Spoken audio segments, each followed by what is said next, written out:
What's up, everybody? Joe White here. Man, we got a lot of things to talk about here this week. I was going to do a podcast last week about, E3 and video games and stuff like that, and then holy hell broke loose in the wrestling world. We will get to a little bit of video games today. Um, but I want to kick things off talking about wrestling. Um, the main thing that I want to talk about here has got to be the draft and the championship situation with Roman Reigns. Um, as it looks right now, Roman Reigns is suspended um, due to a wellness policy violation. And what kills me is WWE knew about this before the Money in the Bank pay-per-view. And they still let him wrestle on the pay-per-view. And they still let him wrestle on Monday Night Raw. To me, if I'm a... I know Vince always says, get the match in the ring. Give them what they pay for. But there's also a little bit of a subtitle there that says, card subject to change. And let's be honest here, it's not like Roman Reigns was the big money draw of the pay-per-view. I know, you people out there, you stupid Mark. You don't know. Roman Reigns was the champion, and he drew the pay-per-view. It's on the champ's shoulders to draw the pay-per-view. Listen at the crowd reactions, guys. Now, there's people out there that say, oh, those hipster fans, but they're just booing Roman because it's cool. Well, now they got a real reason to boo his ass. But getting back to my point here, if I am WWE and I find out that one of my guys has violated the wellness policy, you owe it to your shareholders, you owe it to your fans, and you owe it to your critics to immediately, as soon as Vince McMahon gets the results in his hands, well, he failed. Got to suspend him. The suspension should have came when they found out the results. Granted, the match had already been booked probably for the Money in the Bank pay-per-view, but you could have done a deal where, okay, they advertised the match, and let's say that they didn't know until the day of or the day before. You have the Money in the Bank match. Seth Rollins still wins. And you go, okay. Or, excuse me, Dean Ambrose still wins. Sorry. And you go, all right, we're going to send Seth Rollins out there, but then we're going to have McMahon or Stephanie or Shane come out there and go, you know what? Roman Reigns has been suspended for 30 days for violating the wellness policy. So right now, because of that, we're gonna go ahead and award you the match, which makes Stephanie or whoever does this come off a bit heelish. I agree. We're gonna go ahead and award you the title because he's suspended. The champ cannot defend the belt for 30 days. So here you go, Seth Rollins. You're the number one contender. Therefore, you've earned the belt. And then all of a sudden, Dean Ambrose's music hits and Dean Ambrose comes in and cashes in and wins. It's not as impactful. It's not as good. But that's the way it should have been done. This wellness policy thing is a joke. It's like, okay, we can suspend it for 30 days, but we've known about the drug test results for at least 2 or 3 days before the suspension comes out. Mike Johnson did a good deal on PW Insider. I'm going to go ahead and bring this up. Going to go ahead and bring this up here because there's a lot of stuff, good stuff here.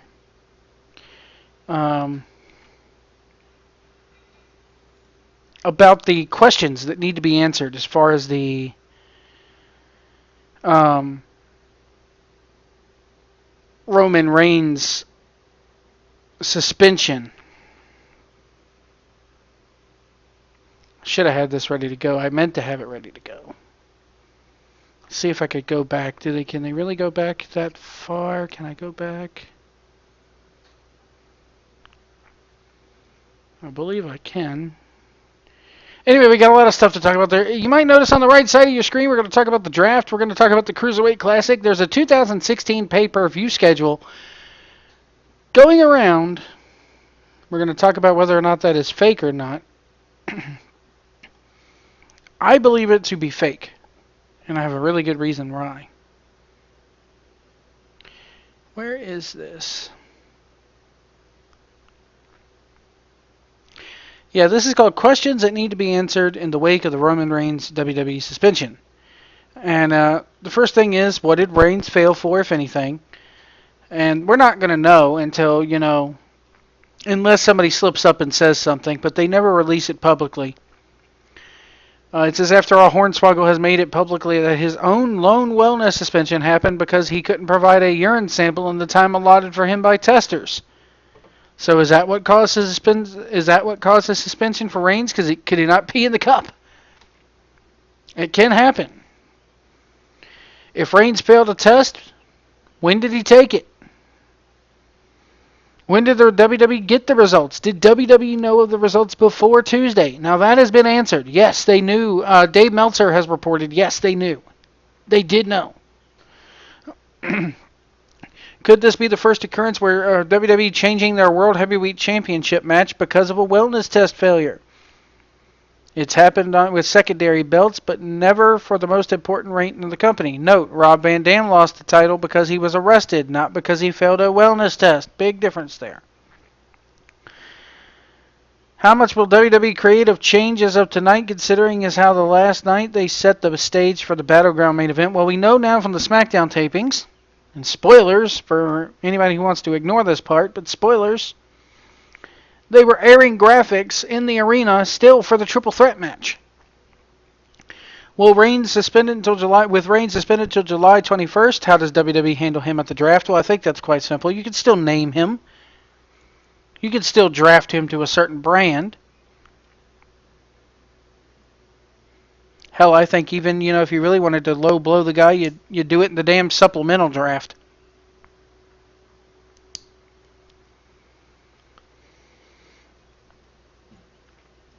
It says, if Reigns is suspended until 7/21, July 21st, does that mean that Reigns gets to keep his main event at the Battleground pay-per-view on the 24th? He would technically have served his penance and would be cleared to wrestle that night. That is true.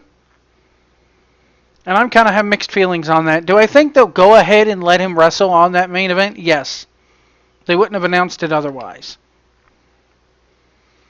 Should WWE reward Reigns with a return from the suspension with a pay-per-view main event? If so, what message would that send to the locker room and to the audience? Well, look, with the locker room, you could basically... I'm one of two ways on this. If I'm a WWE wrestler, I'm of two minds about this. Either A, okay, yeah, he served a suspension, he took his licks, went to 30 days without pay, welcome back, whatever. You're square with the house again, so to speak. However, dude, top babyface of the company just about, right under John Cena. At least that's how they're pushing him. Hell, they're pushing him as the top babyface in the company. Let's be honest here. So a guy who does take time to be a dad commercials, and all you guys who are chanting you can't wrestle, lighten up, whatever, clearly paying to the kids. You've just had your top babyface fail your wellness policy. What message does that send? Should this guy still be in the main event? Does he deserve the payday? That's a double-edged sword. Let me know what you guys think in the comments. If WWE decides to keep him in the main event, how will they explain his absence to the build-up of the pay-per-view? Well, here's the deal about that. If WWE were smart, they would have put this on the corporate website, corporate.wwe.com or wwecorporate.com, whatever it is. That way the shareholders and the corporate side of things still know, hey, this guy's suspended. The public doesn't have to know. However, I do think that, if it was on the corporate website, all the insider sites would have gotten out to it, and it still would have been mainstream.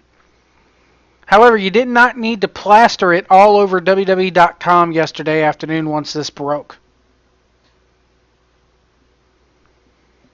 However, if they would have went the smart way and just quietly tucked it in on the corporate website, just a small little blurb, they could have went with an injury angle. Well, Roman Reigns got injured at a house show over the weekend. He's been suspended. Doctors say he will be back in time for the pay-per-view, but sprained ankle, 30 days or something. If Roman Reigns is pulled from the Battleground pay-per-view, do we get Dean Ambrose versus Seth Rollins, or does the company slot someone else in? I think you get Dean Ambrose versus Seth Rollins, but it does not look like they're going to pull him out of this pay-per-view. Is it fair game to have Reigns interfere and make a cameo during the match if he's pulled? Well, he's not going to be pulled. How big will the mainstream media attention be to him getting suspended? It was big. It was all over Yahoo, ESPN, SportsCenter, all over Twitter. What level of trust does WWE put back in Reigns, who has been pushed as their made man for well over a year now? Now that he has publicly embarrassed the company and himself with the suspension. Look, how many times has Randy Orton still held the belt and he's got 2 strikes on him? Same thing for Rey Mysterio, held the belt and he still was pushed to the moon. Still had 2 strikes on him. Now, if he gets a second strike, yeah, then you start to worry a little bit. How evil will the fan reaction be when Reigns, who's already regularly raked over the coals, be when he returns? Oh, he's going to get booed out of the building. They might as well go ahead and turn him heel. So that's all I got to say on the Roman Reigns thing. I'm disappointed. As a fan, I'm kind of relieved because I can't stand the guy anyway. I don't like his work. Stupid Mark, you don't know what it takes. Who are you to criticize? Hey, I'm not a plumber, but I do know how to unclog a toilet if it fucking stops up. You reach for a plunger. Sorry, but I pay my money to watch you. I have the right to criticize you, just like a movie critic. A movie critic is probably, your average movie critic has probably never acted a day in their lives, taken acting lessons or anything else. But we all wanted to know what Siskel and Ebert had to say about the newest movies coming out back in the day, didn't we? So that takes care of Roman Reigns being suspended. Now, how does this correlate into the draft? Well, as far as the draft goes, we can go ahead and bring this on over. As far as the draft goes, I think that you have to be mindful of a couple things as I adjust this.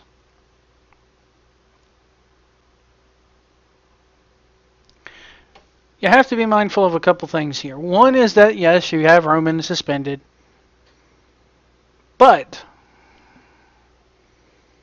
you also have to be mindful of who they're going to pick as these general managers. Now, in the long run, I'm pretty sure in the next few weeks, you're going to have Vince come out there and go, ha ha ha, your person's running Raw, your person's running SmackDown. They did make it known that the draft is taking place on the night that SmackDown goes live, which is a first for a couple things. First off, it's the first time SmackDown's going live. It's the first time that the draft is ever going to be held on SmackDown because the draft is always going to be Raw. And it's the first time that, it's live on Tuesday night, They used to do ECW live on Tuesdays. I actually attended one of the very first ECW tapings when they went live on Tuesdays. It was crazy. They would tape SmackDown first. And then would go in to change the set around for ECW. It was crazy. This draft and this brand split have huge implications. Everybody's already talking about who's going to be split up. Everybody's talking about how Enzo and Cass is going to be split up.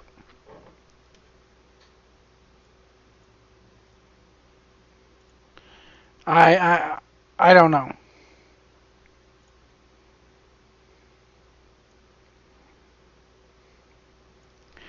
But if you go back on my YouTube channel, I did do a mock draft a few weeks ago, discussed who I would put where. There's a lot of talk about them bringing in guys. The most quoted statement is that they're bringing in guys over 40. People like Shad Gaspard, JTG. You know, people that they've gotten that have gotten fired before. They're bringing it back, bringing these guys back. Kurt Angle is the most rumored name to be discussed. I'll tell you, I'm scared. I'm scared because this is going to pop a rating for the short term. Just like it did back in the day. You know, the draft and the brand split were good back in the day. But by the time the end of 2003 got around, or even the end of 2004, start of 2005, is when it really just started to go downhill again. And they stopped caring about it, you know. Dean Ambrose is your champion here for Money After Money in the Bank. Do I agree with this? Yes, I like the idea. Do I think he'll be a short-term champion? Yes, I think he will be. Glad to see all three members of the Shield get the title in the same night. That was nice. Not really much more you could say about it. Happy for him. Happy for the guy. He definitely deserves it. Your Cruserweight Classic is coming up soon. All the participants are down in Orlando for this. And I'm kind of excited about this. Mauro Ranallo and Daniel Bryan are going to be the commentators for this. Interesting to see Daniel Bryan in there because after he retired at the beginning of this year, I believe it was. After he retired, there was a rumor going around that he didn't want nothing to do with wrestling, that he was done. I can't say I blame the guy. You know, if the last thing you want to do after pouring half your life into something that you love, blood, sweat, and tears, you don't want to walk away from it, but then you're forced to. The last thing you want to do is be around it. Kind of like on that Seth Rollins special where Rollins was backstage at Mania and he's just like, I got to get out of here. They had the weigh-ins live on Facebook yesterday, Tuesday. And I'm going to try to find the list of people who are doing this here.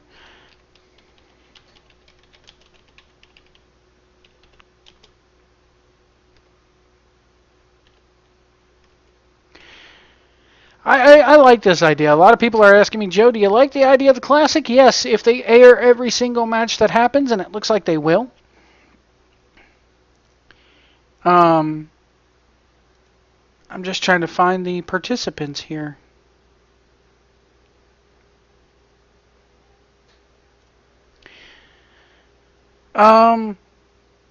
Here's your participants in no particular order. Akira Tozawa, and I'm sorry if I butcher these names or act like I have no idea who any of these guys are, but I think that's the point of the tournament, to give you a little bit of an idea who these guys are. Alejandro Saez, Anthony Bennett, Daivari. I believe this is the same Daivari who was... Yeah, this is not the same Sean. This is not Sean Daivari. He's competed for Ring Ka King, Ring of Honor, Global Force Wrestling. He was trained by Sean Daivari and fellow wrestler Eric Cannon. So it should be good. It should be one of the guys to watch here. Brian Kendrick, definitely one of the guys to watch. Cedric Alexander. Now, here's a guy. He's probably my favorite guy in the tournament. Do I think he'll win?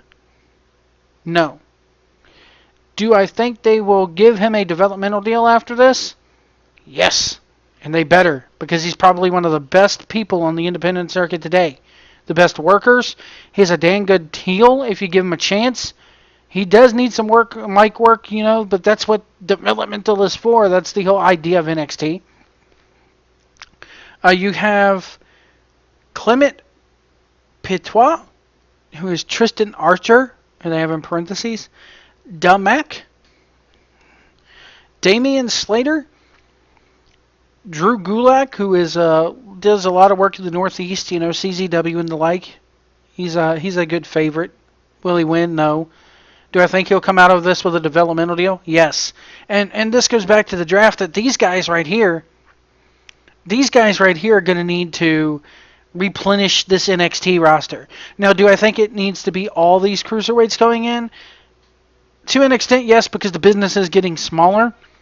But with them keeping to the 205 weight limit and everything like that, so seriously, I think that you need to at least get a couple of these guys in there. Fabian Auchner, golly, I'm butchering that one. I'm sorry. Gran Metlick, Groove Shira, and Harv Shira. Either they're brothers or a tag team, one of the two. Ho Ho Loon, Jack Gallagher, Jason Lee, Johnny Gargano, who's already pretty much signed to a developmental deal, Kenneth Johnson, Kota Ibushi, who was actually seen at the one of the takeover specials. I believe it was at the one in Dallas. Lance Dorado, Norm Dar, Raul Mendoza. Probably one of the favorites is Rich Swann to win this one. TJ Perkins, Sean Maluda. Tajiri is in there, which I've heard a lot of bad things about Tajiri, about how he's gained weight and gotten a little bit lazy over the years. But you know what? He's earned it. It's going to be good to see him. Well, he'll probably be one of the ones that get knocked out in the first or second round of the tournament. Tommaso Ciampa is in there, which is awesome. Tony Nese, another guy who I can't wait to see on WWE TV. Tyson Dukes, another one, is a real good favorite. Everybody's favorite is Zack Sabre Jr. from the UK. Everybody's counting on him to win it. He's probably going to be my pick to win it.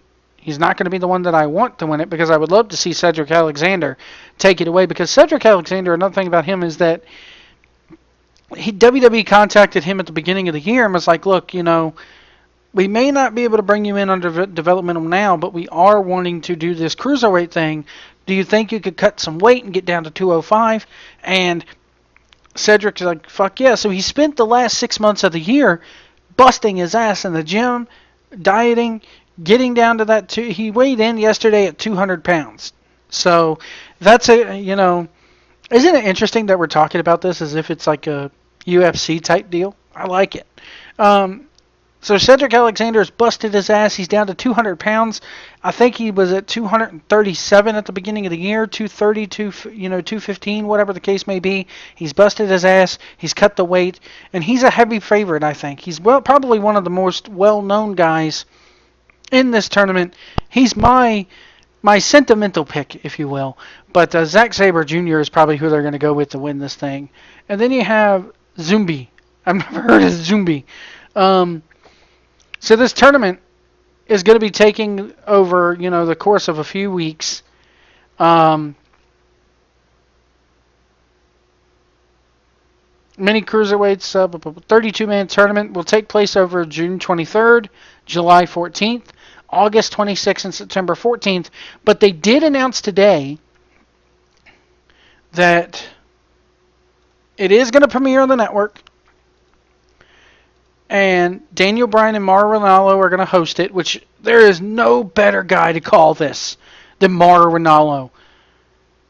I mean, this to me is like when on Nitro the Cruiserweights would come in and Mike Tenay would come in to do commentary because Mike Tenay knew all the flip, flop, and fly. And you used to have people like, you used to have the guys like Heenan and Larry Zbyszko and Dusty Rhodes comment on it and give him shit about knowing the moves. But Mike Tenay knew his research. And other than Mike Tenay, them bringing in Mike Tenay, which they probably could because I don't believe he's under contract still to TNA because he hasn't done shit with TNA in a while, Mauro Ranallo is probably the best man for the job. So I'm happy to see this. And Daniel Bryan's good for color commentary.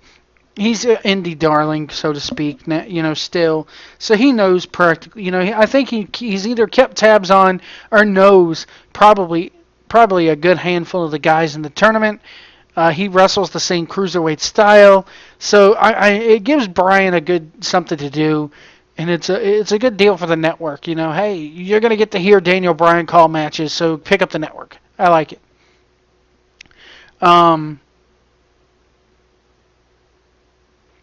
I'm trying to see when they say here that it will. The Cruiserweight Classic kicks off Wednesday, July 13th, only on the network. And be sure to tune into the WWE Network Wednesday, July 6th at 9 for the Classic Bracketology. It's a special look at the 32-man 10-week tournament. So the Cruiserweight Classic is going to start filming June 23rd. And the first episode of it on TV is going to be July 13th. And then July 14th, they'll tape another set of matches. Let me check my calendar here. When does this add up? So July 13th, they're going to tape, or June 23rd, they'll tape, which is tomorrow. As of this recording, I'm recording this on Wednesday the 22nd. So then you got basically 2 weeks, 3 weeks pretty much until it airs. And then they'll tape it on the 14th. And they say it's going to air every Wednesday after that. So it's going to air July 13th. And they're saying every Wednesday before that. But on the 6th, they're having this bracketology with a special look at the tournament, which is going to air right after NXT. So Wednesday nights, the Wednesday night war, so to speak, the plot is gonna thicken on this, because we're gonna have, NXT, and then we're gonna have the Cruiserweight Classic right afterwards, which is gonna be awesome. So that's my thoughts on there. The weigh-ins, they had the weigh-ins yesterday. Everybody apparently made weight. They were taking it very seriously. Once again, don't forget to follow us on Facebook and Twitter, facebook.com/NewsSearchLive. And you can follow me on Twitter at Wrestling Truck. I'd love to hear from you guys. CM Punk, his fight. Oh, my Lord. This just keeps getting better and better with Punk. Well, not better and better, but it just keeps, Ariel Helwani again, folks. Breaking the news that CM Punk, everybody thought he was going to go and fight at 202. Apparently that's been pushed back to 203. MMA writer Ariel Helwani noted on his Twitter account today that the current plan for the debut of Punk would be September at UFC 203 in Cleveland, Ohio. It's going to be a pay-per-view event.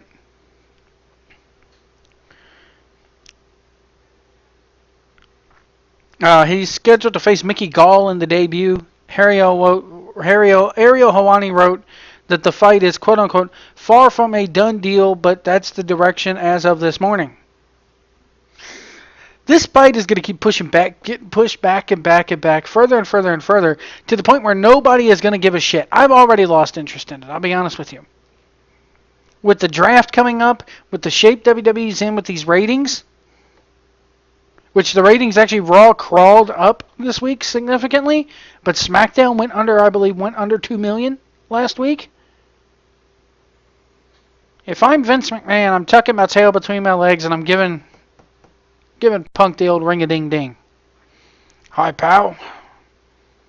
What do we got to do to bring you back? How much money you want?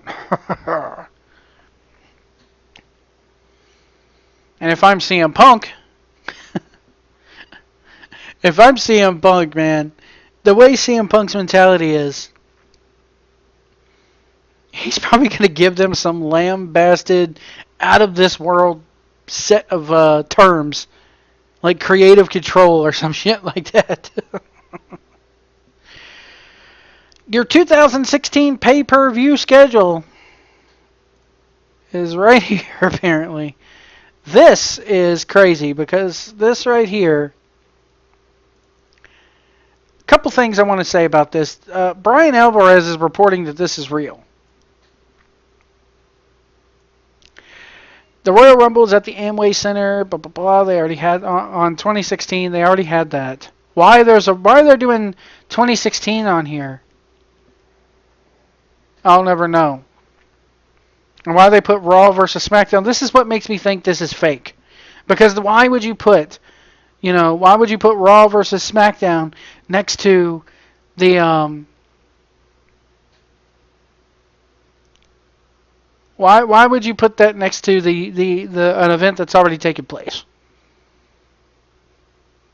Same thing with WrestleMania. Why would you put it there? Why would you put it next to, any of these ones before Money in the Bank? So they got Battleground at Washington, D.C. at the Verizon Center on the 24th. SummerSlam, they're going to do both. The one underneath that, Backlash, network exclusive. So it's a network exclusive, which they brand all pay-per-views exclusively on the network, really. That's scheduled for 9/11. It's kind of an iffy date to be doing a pay-per-view in the first place, I would say. Because there's somebody out there that's going to get butthurt. Oh, they're doing a pay-per-view on 9/11. That's disrespectful. But the venue is what kills me. To be determined. And why it really catches me is that Richmond, Virginia is the city and state. Now, why this catches my eye? Well, I'll tell you. There's two places WWE could do an event in Richmond that would house a WWE event. Now, if somebody out there is from Richmond, I was born and raised in Chesterfield, which is right outside of Richmond. I've been going to events at that Coliseum in Richmond my whole life. That's my hometown, my home arena, so to speak.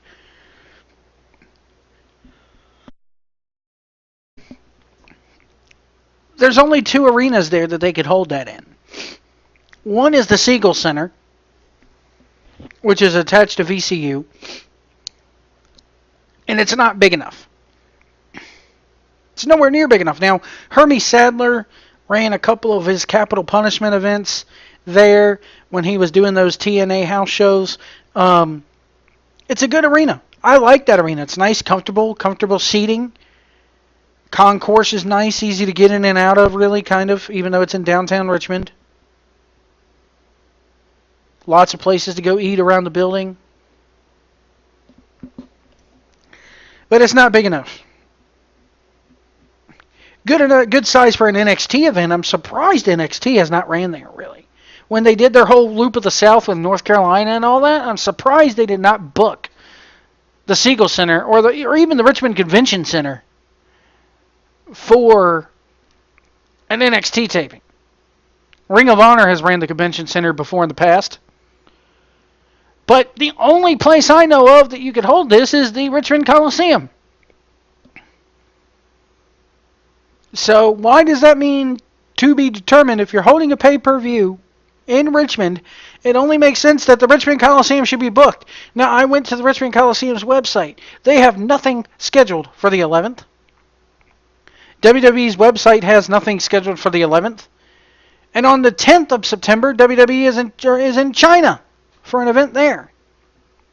So that tells you right there that if this is true, either one or two things are going to happen. Either it's a Raw-only event in China, which makes sense, or the SmackDown crew's got to fly from China on the 10th to Richmond, Virginia on the 11th. Or let's be real here, they're going to fly from China to Dulles, which is in D.C., and then have to travel from D.C. to Richmond, which is about a good 2.5, 3-hour drive, given traffic, for a pay-per-view.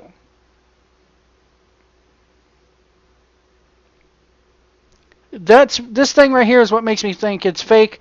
Now, Brian Alvarez seems to think that Clash of the Champions being on the 25th as a Raw pay-per-view has taken the place of Night of Champions. Now, we do know that they have filed a trademark for Clash of the Champions. However, there was a big rumor going around saying that was going to be like a network-only deal that's happening, kind of like how Beast in the East was last July 4th, and they've done Roadblock, which, interestingly enough, Roadblock is scheduled to take place December 18th in Pittsburgh, and it's a Raw-only show. They're giving SmackDown TLC. Survivor Series is both. Hell in a Cell is Raw in Boston, which leads me to believe that John Cena is probably going to stay on Raw for the foreseeable future, which is a bad move. No Mercy's at the Golden One Center in Sacramento. It's a SmackDown pay-per-view.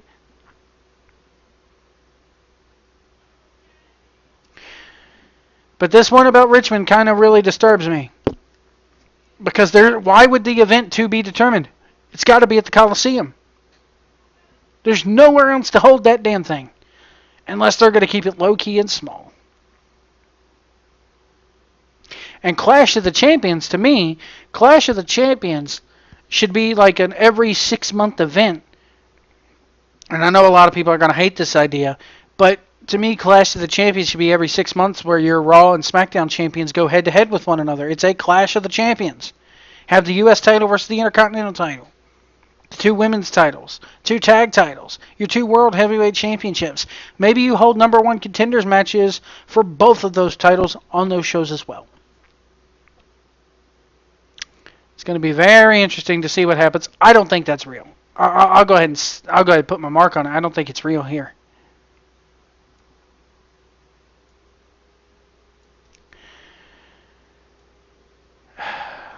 There's too many imperfections on there. The Clash of the Champions, I mean, what the fuck are you going to do? What are you going to do? Have your world title go up against your Intercontinental title if it's on Raw? It doesn't make sense. Now, granted, that's the way WCW did it. I'll be honest. I like the clashes. Anyway, we're going to take a quick commercial break. When we come back, we're going to talk about E3. Actually, you know what? I'll go ahead and talk about E3 now. I mean, no commercials. Mighty Number 9 is released. Has not gotten favorable reviews. I know a good personal friend of mine who plunked down $500 on this game with the Kickstarter. And he's like, I paid $500 for this, and there's nothing that could change my mind that says it's a bad game.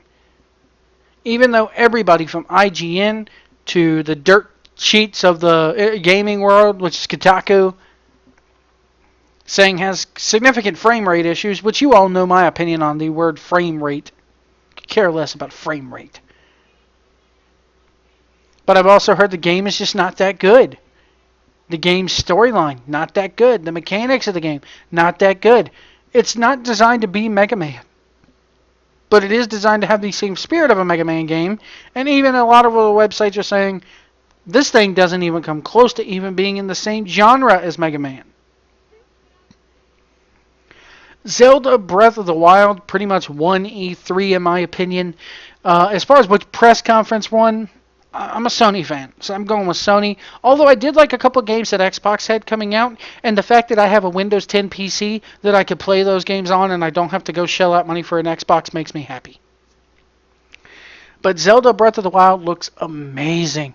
Now, I have a feeling that what they showed us at E3 is nothing like the game that we're going to get. The general consensus of what you could do, like cooking with Link and, crafting weapons and having to worry about your weapons breaking and your shields breaking, stuff like that. That's all going to be in the final game. But I have a feeling that what we saw as far as that map goes, that plateau thing, I have a feeling that's just a demo build of hey, we got to show this game off somehow, the mechanics of it. So let's give them, let's make something up and show that off. I love that game. That game, man. I watched footage. I've looked at spoilers. Everybody's trying to figure out where it fits in the term of the Zelda timeline. I'm for it, man. I'm probably, depending on if the NX is backwards compatible with the Wii and the Wii U, like it should be, because with the Wii you could play Wii U game, or with the Wii U you could play Wii games on it. You could transfer all the stuff over. If the NX is not compatible with it, I don't know if I'm going to rush out and get one this year. Now, if the NX is backwards compatible, where I could take everything that's on my Wii U, including my, classic arcade, the what they call the console classics or whatever it's called. I got like 5 or 6 original Nintendo games on there that I still love to play, like Mario 3 and Zelda Ocarina of Time and all that good stuff, you know? I'm not going to toss that all away. When a new system comes out, I'm going to keep it. But if it's backwards compatible and I can transfer my shit over, then I'll go trade it in. I traded in my PS3 to get my PS4, and I kind of regret it because I had games on that PS3 like Metal Gear Solid and stuff like that I can't play on my PlayStation 4 because they don't have it available. I wish to God they did, because it can happen.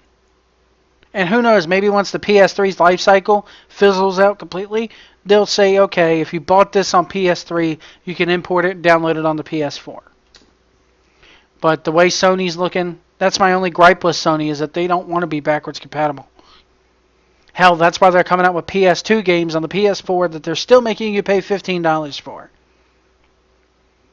That's the only thing I hate about Sony, is that they are money gouging motherfuckers at times. But controller layout wise, I hate the Xbox controller. It feels so thick in your hands. Even the slim down one feels like you're holding a brick with buttons. And the stick layout of it I don't like. I like the sticks side by side like on the PlayStation controller. Anyway, that's just me. Let me know what you think in the comments below of E3. But a couple other mentions there. The Horizon Zero Dawn game really caught my eye. Everybody's flipping their shit over The Last Guardian. I don't see what's so special about the game other than that that people have been clamoring for it for 10 years now, I think. God of War. Wow. God of War looked amazing. I'll be honest with you, the new Forza game for Xbox caught my eye. And I'm not a real big racing game fan. That's just some of the things that caught my eye at E3. Let me know in the comments below what caught your eye at E3. Anyway, I'm going to go ahead and get off here. I thought I'd put something out this week giving my thoughts. I hope to have Jeff Edwards on the show sometime next week. Got to sit down and record stuff with him. I want to get his thoughts on the... he's the New Japan guy here. I want to get his thoughts on some of the new stuff going on in New Japan, including, and I know it's old news by now, but I do want to get his thoughts on Puma, or Ricochet, excuse me, versus Will Ospreay. But anyway, that's all for this go around, guys.